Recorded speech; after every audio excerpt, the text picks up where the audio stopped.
This podcast is sponsored by nobody. Hey dudes, this is Susie Stokey. I played Sandy in The Power, and you are listening to Tommy Throwback Kovac on Splat from the Past. And you know what? Tommy's Catholic.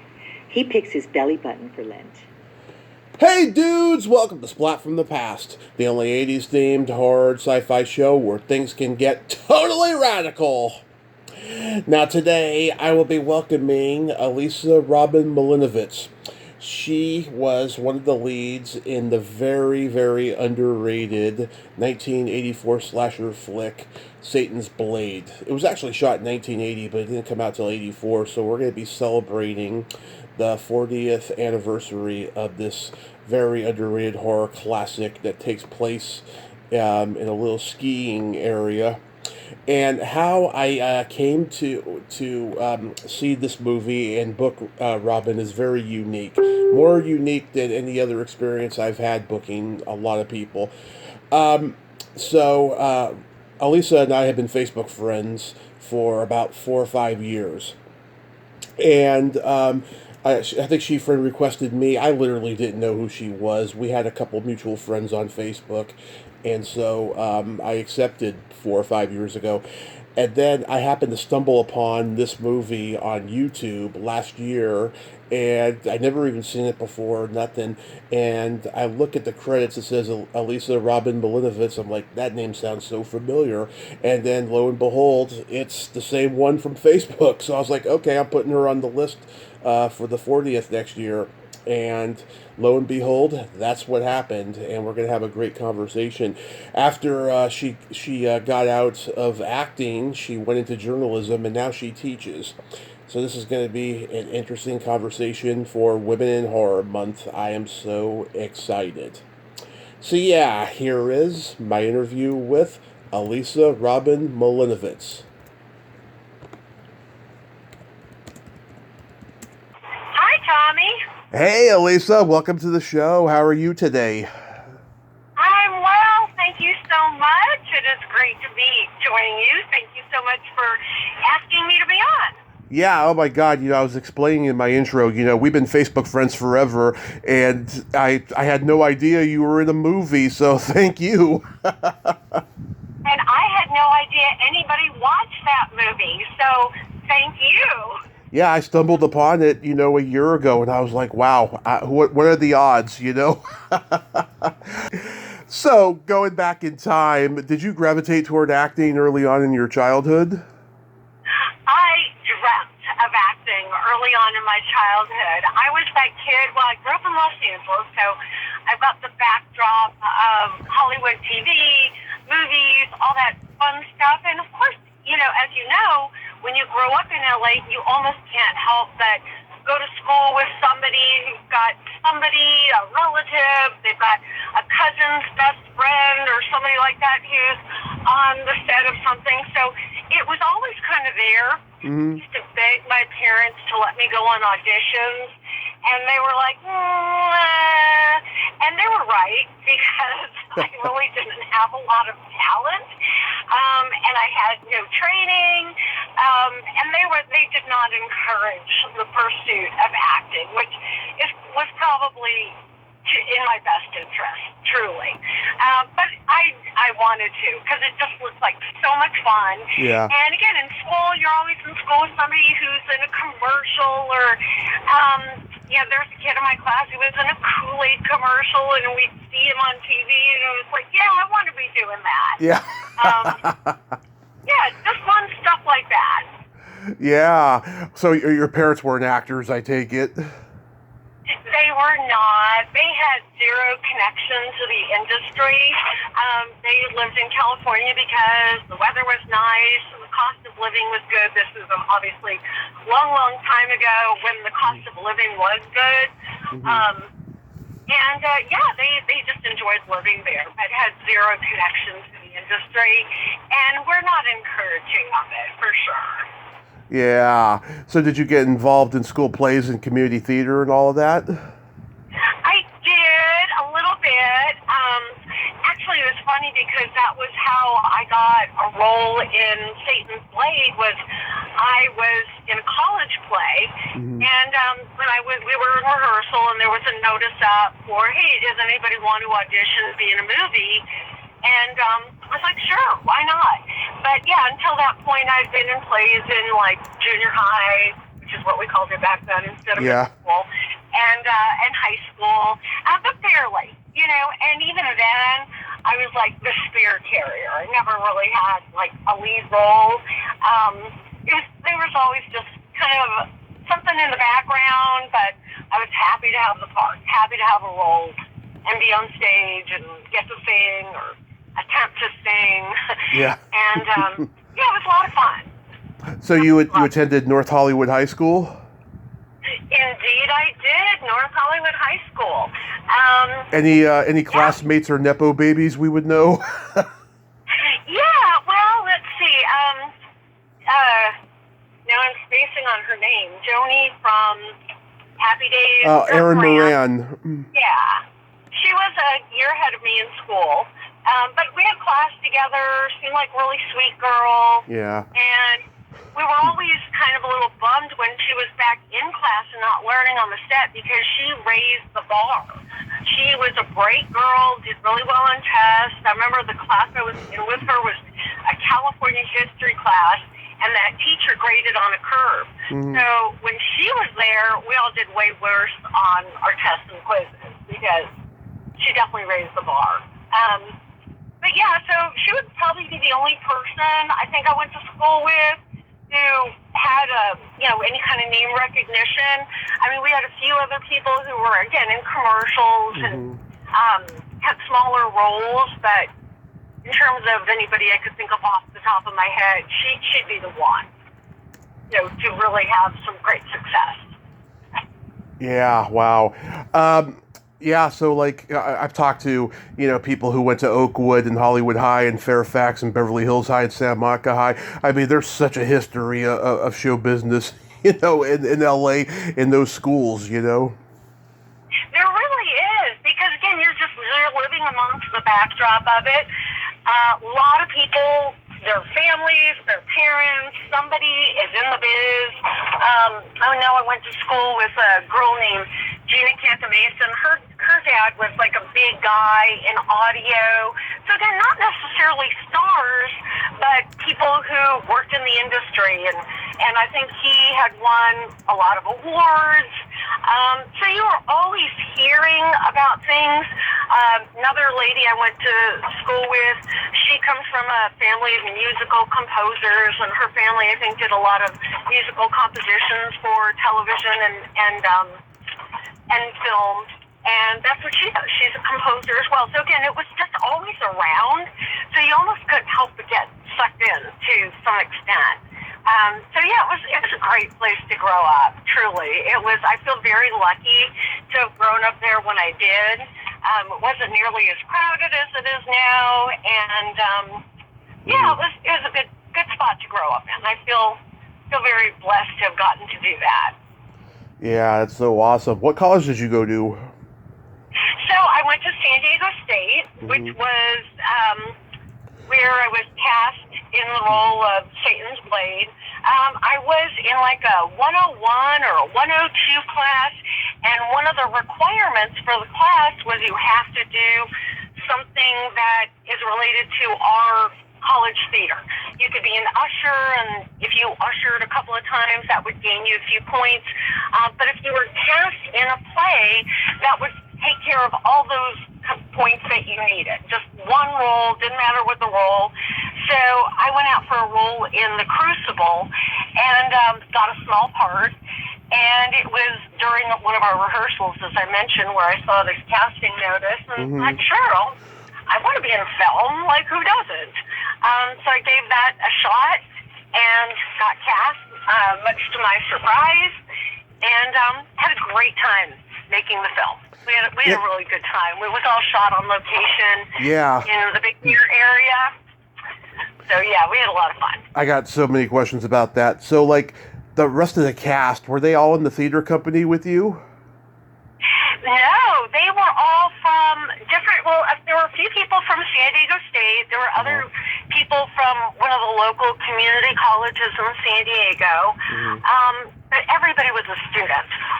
If they weren't a student, they were like kind of peripheral, having worked in the biz. Maybe they worked on some show or the other. They did a commercial or something like that. But yeah, everybody was inexperienced, frankly. There was not a lot of experience on the set. Yeah, because like back then, slasher movies would have at least one star or at least one recognizable TV star in them, and this one doesn't have anybody recognizable. And like, I don't know what happened to anybody besides you, you know. Well, and the funny thing is, here we have Elisa playing the role of Lisa. Guess who played the role of Stephanie? A girl named Stephanie. Guess who played the role of Tony? A guy named Tony. We were hacks. But again, we had a lot of fun. Everybody was inexperienced, including the director, including the producer. This was everybody's first time doing anything like this. Maybe the only exception to that, I think, was our makeup guy, who had some experience, and he was also the only one to actually get paid. The rest of us were promised a paycheck at some point when the film was released, but never happened. So, the makeup guy was the smart guy. He was like, yeah, I'm not going to do this unless you pay me on the upfront. He had some experience, but honestly, everybody else. L. Scott Castillo, this is like his only movie. I wonder what he does now. You know, great question. Don't know. Have lost touch. I know that at the time that he undertook this, he was working as a concierge at a hotel, and he had a friend who had come into some inheritance money through insurance. And the friend said, hey, Scott, you've always wanted to make a film. Let's do this. And that's where the funding came from. So good to have friends who are kind and generous like that. So yeah, that was Scott's, I think that was, to my knowledge, the only exposure in the film industry that he had. Yeah, this was shot in 1980. It didn't come out on video until like 84. But at this time, like I guess Friday the 13th had just come out, and the movie kicked the slasher genre into overdrive because Friday the 13th was essentially a Halloween ripoff. But once Friday the 13th came out, then everybody wanted to do a slasher movie, especially at summer camp. But this was a ski trip slasher. This was a ski trip slasher, and like the script was kind of written on the fly. One of the actors, I think the guy who played Tom, maybe, there was kind of a loosely constructed script, and then Tom's like, oh, here, let's change this or that. So then he became something of a scriptwriter on the set, and said, oh yeah, let's say this instead. And Scott's purpose was, these are inexpensive to make, and they, do well in receipts. So let's make a horror movie. Wow. People who did slasher films tell me because they were 20 years old doing them, there was a lot of pot smoking and debauchery going on. Was that the case in this movie? You mean Offset? Yeah. Absolutely. Offset. Offset, heck yes. Plenty of romances, brief, I think, were forged and broken over the, 1 or 2 week period that we were shooting this. I managed to avoid all those potholes. But there was lots to watch off set, for sure. A lot of relationships, a lot of drinking and entertainment of all kinds. So all kinds of things going on. Yeah. So being shot up in Big Bear, I can't imagine that was real snow. It was, yeah. No, we did not have any fake snow, because I'm trying to think. I want to say this was shot over in March. It would have been spring break for the local colleges, because that's when Scott could get people to go off and leave their real lives for a week or two. But I want to say that was all real snow. I don't recall any snow machines or anything of that nature being brought in. That would have been extra money to do all that. So I think, wherever they could cut costs, like having real snow was something that they pursued. Yeah, so your toes didn't go numb. No. And in truth, we didn't have to be outdoors for very long stretches. Yeah. I was stabbed indoors and fell down and Yep. turned my head over that way in an indoor area. And yet, of course, there were not a lot of scenes shot outdoors. Some of the exteriors, some shots of like the van driving through the snow, going to the ski area. There were a few establishing shots, but yeah, for the most part, the actors didn't have to, and I use the term actor loosely, but yeah, we didn't have to go hang out outdoors that much, not for extended periods. Yeah. So how many days overall were you filming? I want to say it was about 2 weeks. I was hoping to get done in a week because that was as long as spring break was. And I was kind of at their mercy because we had all, driven in a couple of vehicles, and I was dependent on Scott and the crew to get back so I could go back to school. And it ended up being extended for like maybe another week beyond what I planned. So I want to say, about 2 weeks total. Wow. And the budget must have been a couple $100,000. It doesn't look like it was that, that high of a low budget movie. I'm clueless about what it was, uninvolved in all of that. But I do remember like going with Scott and a few others when he had to like pick up equipment, drop off equipment, because everything was rented. And I remember going with him and a few others to some large mansion somewhere in Beverly Hills and contacting the people who owned the rental company so we could drop off whatever we had to drop off so that he wouldn't be charged extra. Definitely low budget, but I could not tell you the numbers. And I also wouldn't even know what those numbers would translate to in today dollars. So obviously this was a while back.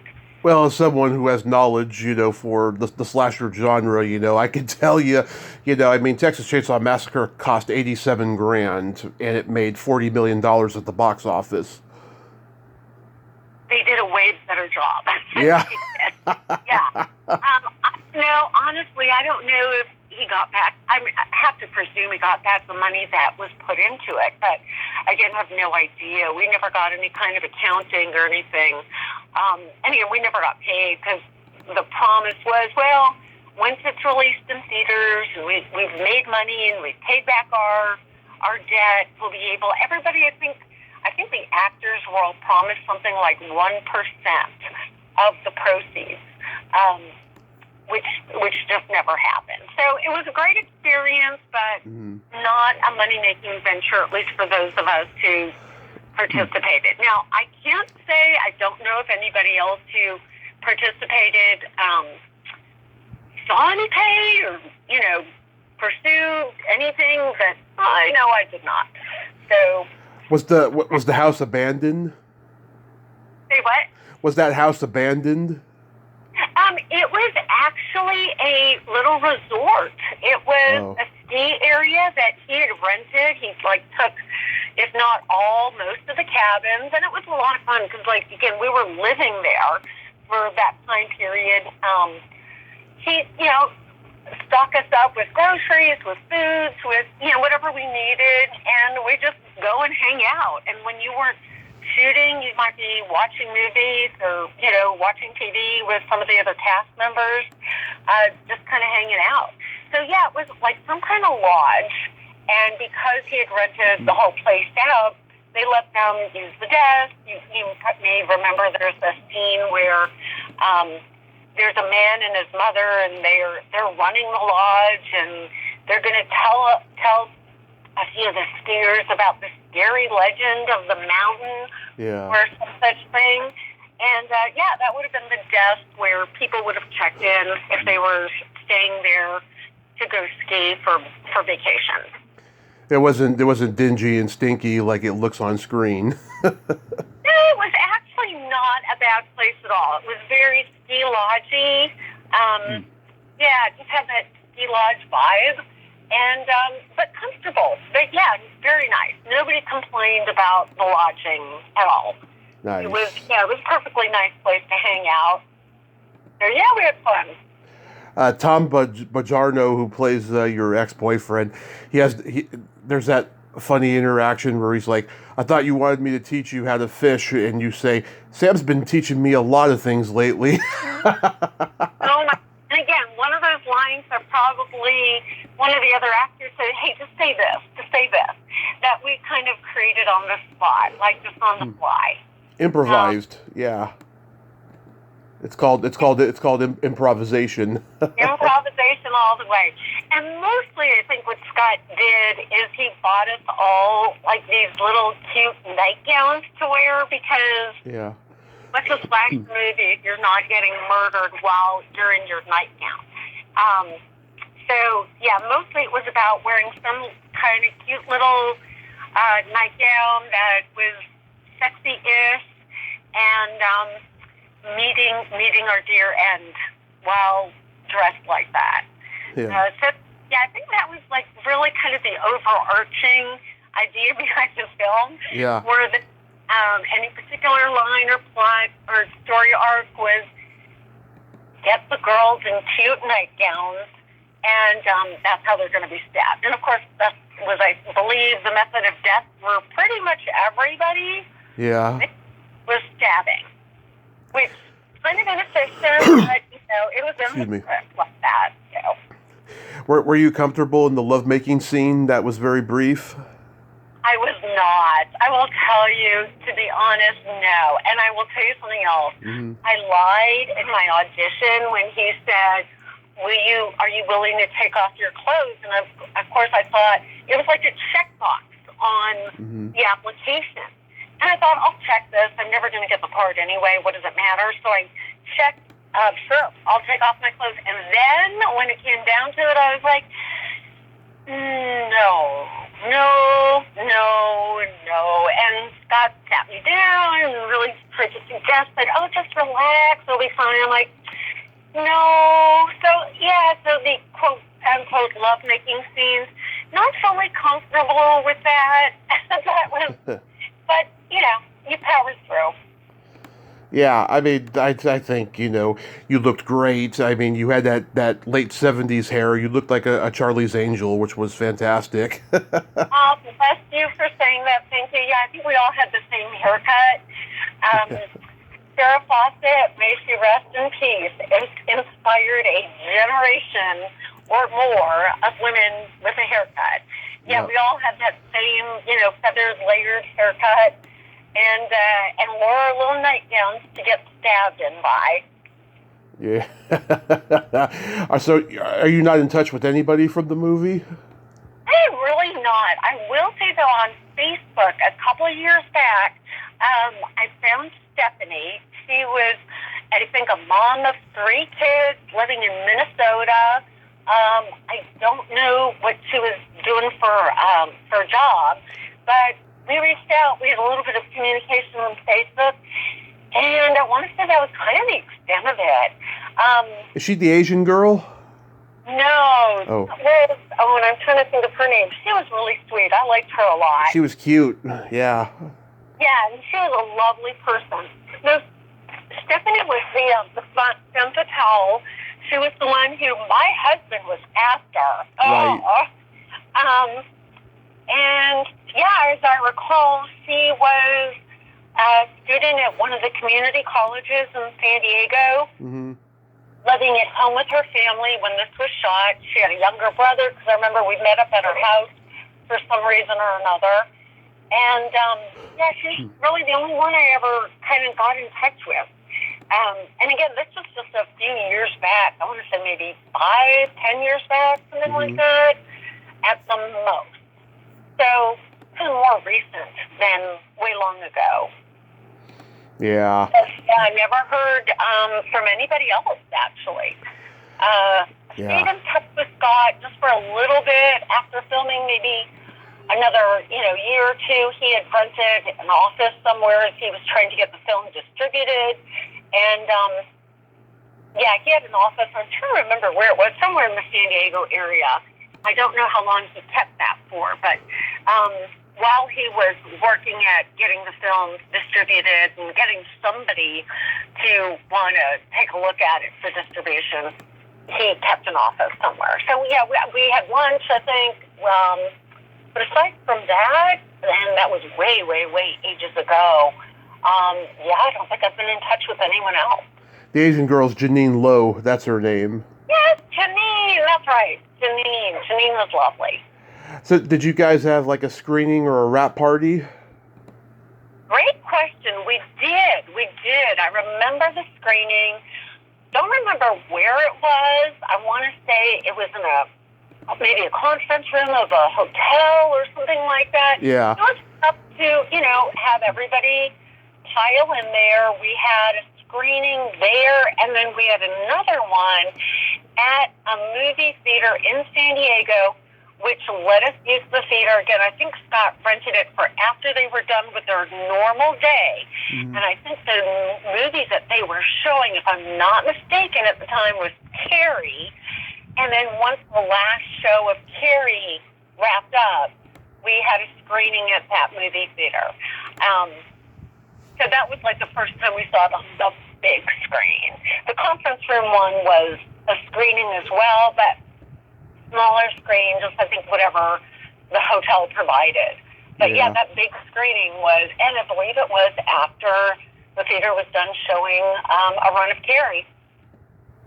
Interesting. Wow. So did that experience, just make you think, okay, I got a taste of what movie acting is, but now I'm going to get a career in journalism, and that'll fulfill, your desire of making a stable income? I think that's a good way of describing it. It did. I mean, it really did satisfy that, gee, what's it like to be on a film set desire? Because I did have that experience, and I mean, again, we were, like I said, we were all hacked. This is everybody's first time. So I don't know that it necessarily replicated what it's like to be on a professional film lot, but it did give us all a really good taste of it. We understood what it was like to, get into makeup and get into character and share lines and the part where you stand around and you don't do all that much while other people are doing their thing. So it did give me a nice taste for that. And then, yes, I finished my degree at San Diego State, which was in journalism, and went to work in TV news and stayed there a very long time, which was a fun career. I worked in local news in mostly in Texas and in Ohio. Never got to work in local news in California. You just went where the work was? Yes, and kind of a real thing with broadcast news is you do travel to wherever they're hiring, and you have a hope of getting hired. You just go. And my first job out of college was in far South Texas at the border town probably most of your listeners have never heard of, called Harlingen. And it was a real good experience in terms of what it's like to work in a small market TV station and news department. It was hard. The hours were long. I got a real taste of, okay, no weekends off, no holidays off. Nighttime, you're working. Daytime, you're working. Early morning, you're working. So I got a good feel for what that was like. And then after that, I was able to get jobs in larger markets, which was kind of nice. And then I left that profession going on 10 years ago, and now I teach high school English. Yeah, do you enjoy that more? I think it's just a good call for this time in my life. I don't know if it's I was really glad to have gotten to do the TV news thing because it was a lot of fun, and I really enjoyed it, and again, relished the experience. But, again, it's nice to work Monday through Friday, have holidays off. So some of the other aspects, and I really do enjoy teaching literature. It's a lot of fun. fun to get to see kids, that little light comes on, they're getting it, it's that spark, so there's a lot of enjoyment in that as well. Yeah, I'm sure you get a satisfaction teaching that you didn't get with journalism. Very different. It's kind of the same skill set in a sense in that you're banking on your ability to speak and impart information, but obviously a very different audience when it's grown-ups versus 15-year-olds. So you just got to make sure you're speaking to your audience, whichever audience that might be. But yeah, it's a lot of fun. Yeah. How's life post-pandemic for you? I'm a happy camper. It's good that that's behind us. That was like, whoa, mind blower. Yeah. And I feel like, geez, I'm old, and this is like, I've never seen anything like that. And that's, I think, what we have all said, and continue to take away from that was like, whoa, did you ever think that could happen in your lifetime? The most unexpected thing ever. But yeah, I felt really lucky. I didn't get COVID at the get-go. I only actually got it maybe about 2 years ago. So I kind of escaped that first wave. And like everybody, you get it sooner or later, and get through that. But yeah, post is good. It's good to be on the other side of that, for sure. Yeah, it's been crazy, but were you teaching on Zoom for a while? Actually, we had classes. It was interesting the way, and every district handled it a little bit differently, but in my district, we kind of left. I remember I had a kid raise his hand in class and say, is it true that all the schools are going to close and blah, blah, blah? And I was like, no, that's not going to happen. And whenever I saw that kid after that, I was like, OMG, man, I had no idea. Because who could envision, like, such a broad kind of situation where you've got the whole country responding? So I couldn't envision that would happen, but then it did. So, yeah, we taught through at the time. Our students did not have computers, which luckily they do now. They all have laptops, inspired, I think, by COVID. But at the time, we didn't have that. So we had to go to printing off packets, and people would line up in their cars and pick up these packets for their kids, and we'd take them and then, let them sit in the tray for cooties, let those cooties ease out for a few days, and then we grade them and, get the grades back to the kids. And then that next term I did teach virtually. I still had to go to school, and a lot of our students showed up for classes for face-to-face in person, but there were some who wished not to, and I taught some students virtually, which was tough. That was a tough way. Not so much for teachers, but that was tough on students. It's a hard way to learn. So, yeah. So what grades do you teach? I teach high school, and this year I have 10th graders, which I've had a lot. Mostly I've had 10th graders over the last couple of years. Which, yeah, they're great. We read great literature. Right now we've started John Steinbeck's Of Mice and Men. After this, we'll do some Greek theater. The play, I can't think of the name of it. It's by a playwright named Sophocles, who wrote many, many, many years ago. And, so the curriculum is really good, and they enjoy it. I enjoy it. Yeah, it's really a lot of fun. Yeah, wow. That is so awesome that you're doing that. So how do you know our mutual friends Tracy Reiner and Chris Butler, the waitresses? Okay, two interesting stories. So Tracy, like I said, grew up in Los Angeles. Yep. Tracy and I went to elementary school together. Oh, wow. She was a little younger than me, but she lived real close to one of my friends who was also kind of a second cousin. And so I remember going to Tracy's house as a kid. And again, it's just so funny, these stories about growing up in LA. Didn't stop and think like, wow, I'm at Meathead's house, but that was Rob Reiner's house. Yep. And it was, he was in All in the Family at the time, big huge show. But I just remember being at her house and somebody said, let's go swimming, and we're like, yeah, but I don't feel like getting in the bathing suit. So we all jumped in our clothes. And I still remember what I was wearing. They were Ditto pants. Yeah. Ditto brands, and they were like both blue and white, because I think one side was, there was the old saddle stitching, and it took a little while for the clothing to dry out, but we got towels, we just hung out at her house, and had a lot of fun. So that was Tracy.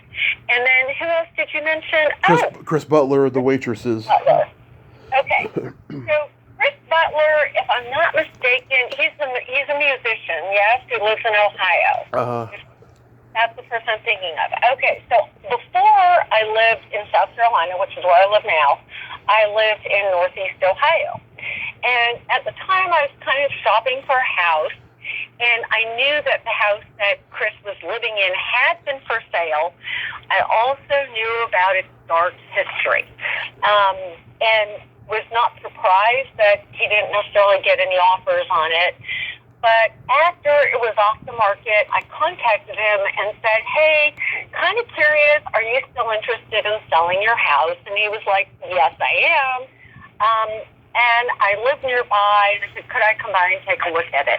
And I did, and it was a cool house. The dark history, which I don't know if you're aware of, it had belonged to Jeffrey Dahmer's family. Oh, wow. Yeah.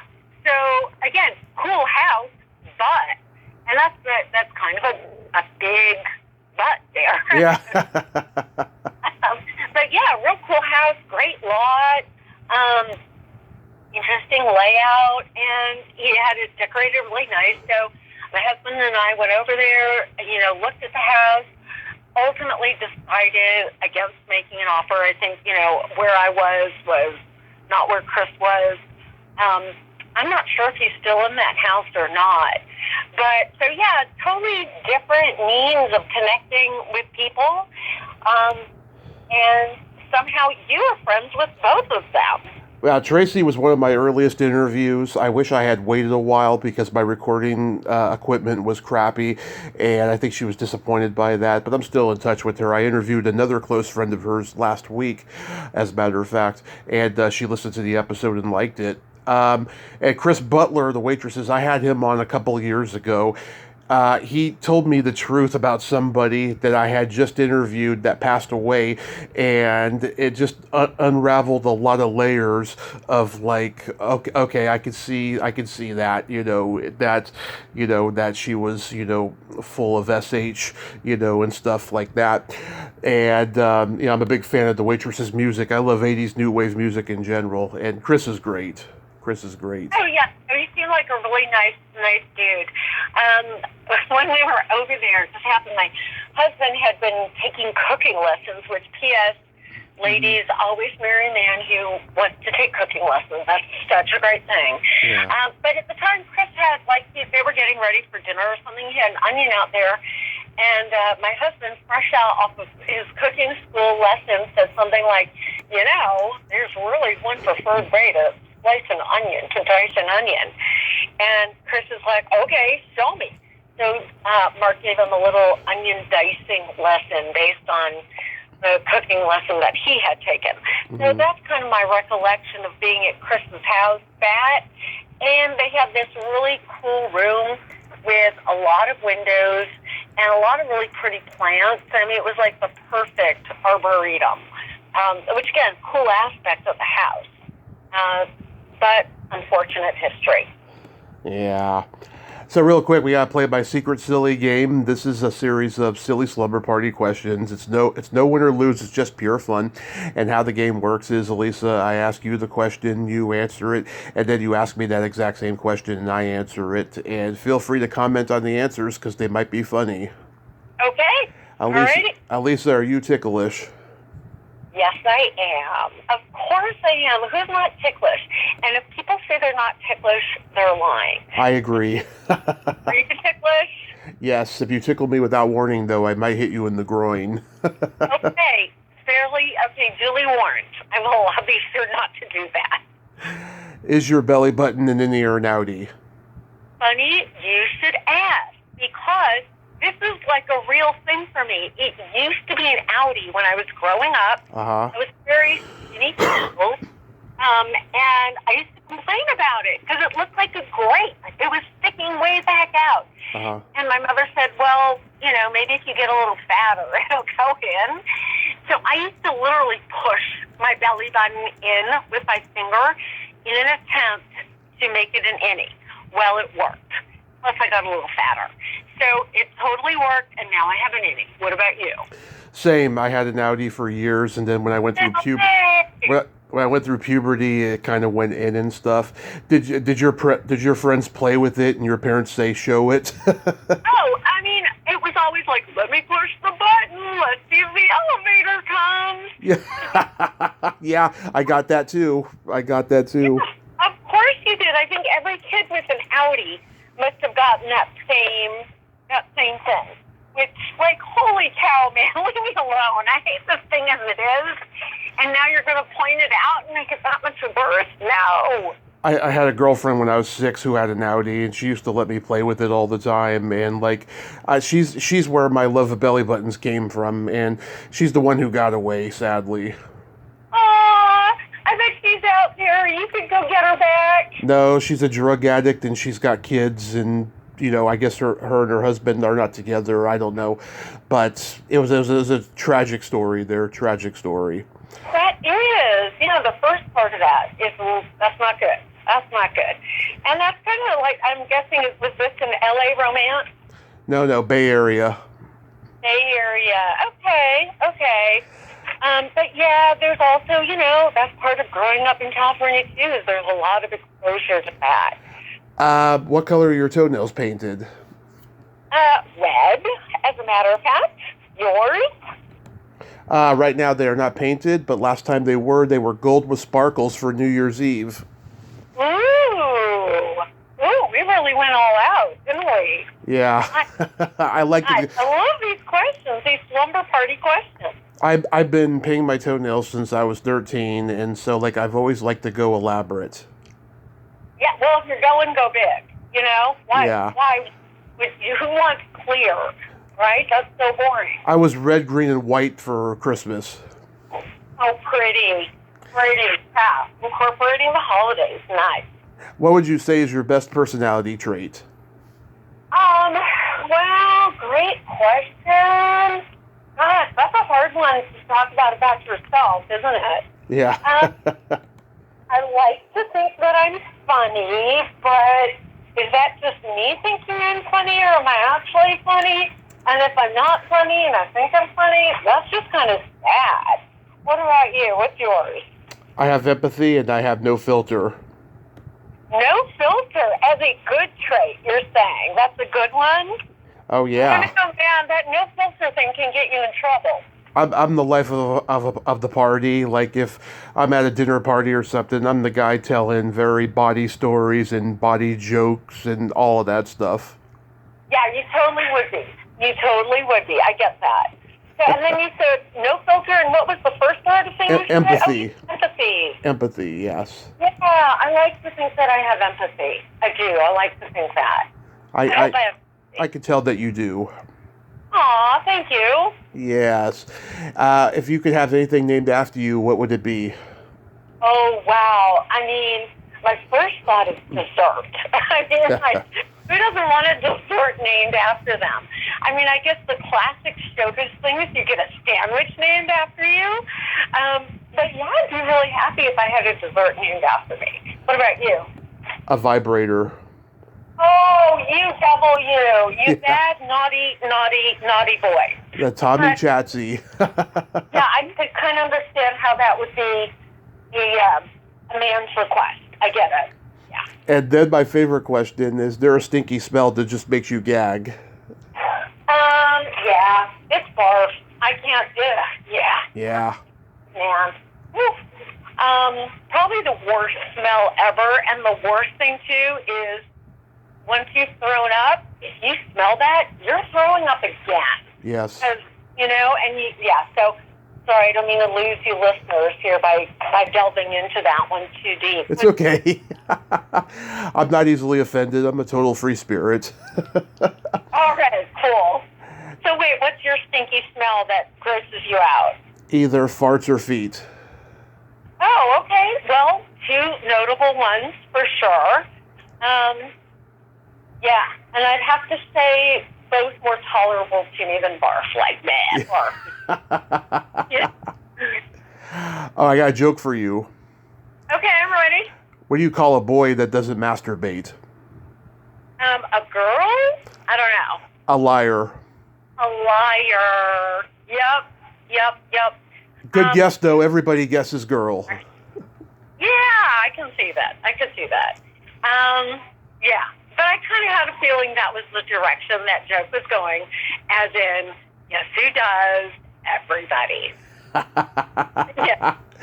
Elisa, thank you so much for coming on today. You are just so wonderful. I hope you and your husband have a happy Valentine's Day, and that you keep, bringing ideas to those young minds at the school you teach, and be safe out there in this crazy world. Tommy, you're a rock star. I can't tell you how much fun I've had. This has been awesome. Thank you so much. I really, truly appreciate this. Like, hey, you must be like the one guy who's watched that movie. Yeah. So, thank you. Appreciate it very much. My pleasure. Bye-bye. Bye-bye. Well, there you have it. Elisa Robin Malinovitz. Ain't she a sweetheart? Oh, what a great lady, huh? And I will surely see her on social media because she is awesome. Well, until next time, this is Tommy Throwback Kovac saying there's no shame in living in the past because the present sucks. Later, dudes!